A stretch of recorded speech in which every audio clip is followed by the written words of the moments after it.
अजीज और निहायत खूबसूरत सल्तनत पर बादशाह सिकंदर शाह हुकूमत करता था। वो अपनी बहादुरी, इंसाफ और रहमदिली की वजह से दूर दूर तक मशहूर था। इसकी मलका ज़ैनब निहायत नेक दिल और मेहरबान खातून थी। दोनों एक दूसरे से बेहद मोहब्बत करते थे, मगर इनकी जिंदगी में एक बहुत बड़ा दुख था। शादी को 10 साल गुजर चुके थे, लेकिन अल्लाह ताला ने इन्हें औलाद की नेमत से महरूम रखा था। बादशाह और मलका ने बड़े बड़े हकीमों से इलाज करवाया, दरबार के बुजुर्गों से दुआएं करवाई और हर वक्त अल्लाह से औलाद की दुआ मांगते रहे। आखिरकार 10 साल बाद इनकी दुआएं कबूल हुई और महल में एक नन्ही सी शहजादी ने जन्म लिया। इसका नाम लाड़ैब रखा गया। पूरी सल्तनत में कई दिन तक खुशियां मनाई गई। गरीबों में खाना तकसीम किया गया, कैदियों को रहा किया गया और महल को चिरागों से सजा दिया गया। बादशाह और मलका अपनी बेटी से बेहद मोहब्बत करते थे। लाड़ैब जहाँ जाती महल खुशियों से भर जाता।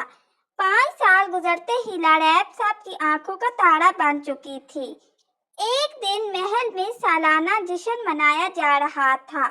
दूर दूर से लोग आए हुए थे, मौसीकी बज रही थी और हर तरफ खुशी का समा था। इसी हजूम में एक नकाब पोश शख्स काफी देर से शहजादी लाड़ैब पर नजर रखे हुए था। किसी को इस पर जरा भी शक ना हुआ। अचानक आसमान पर काले बादल छा गए और तेज आंधी चलने लगी। लोग अपनी जान बचाने के लिए इधर उधर भागने लगे। इसी अफरा तफरी में वो नकाब पोश शख्स लाड़ैब को उठाकर महल के पिछले रास्ते से गायब हो गया। जब तूफान थमा तो मलका ने अपनी बेटी को हर तरफ तलाश किया, मगर वो कहीं ना मिली। पूरा महल लरज़ उठा। बादशाह ने फौरन सिपाहियों को हुक्म दिया कि सल्तनत का कोना कोना छान मारा जाए। कई दिन गुजर गए, मगर शहजादी का कोई सुराग ना मिला। मलका ज़ैनब इस सदमे को बर्दाश्त ना कर सकी और शदीद गम में मुब्तला हो गई। वो ना किसी से बात करती थी और ना ही महल से बाहर निकलती थी। बादशाह भी अंदर ही अंदर टूट चुका था, मगर अपनी रियाया के सामने खुद को मजबूत जाहिर करता था। 5 साल मजीद गुजर गए। महल की रौनकें मांदिद पड़ चुकी थी। एक दिन वजीर ने बादशाह से कहा कि मलका को इस काम से निकालने का सिर्फ एक ही तरीका है।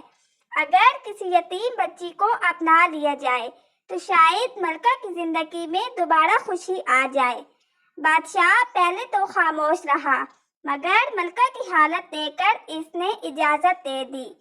कुछ दिन बाद एक गरीब बस्ती से 5 साला यतीम बच्ची महल लाई गई। इसका नाम किंजा था।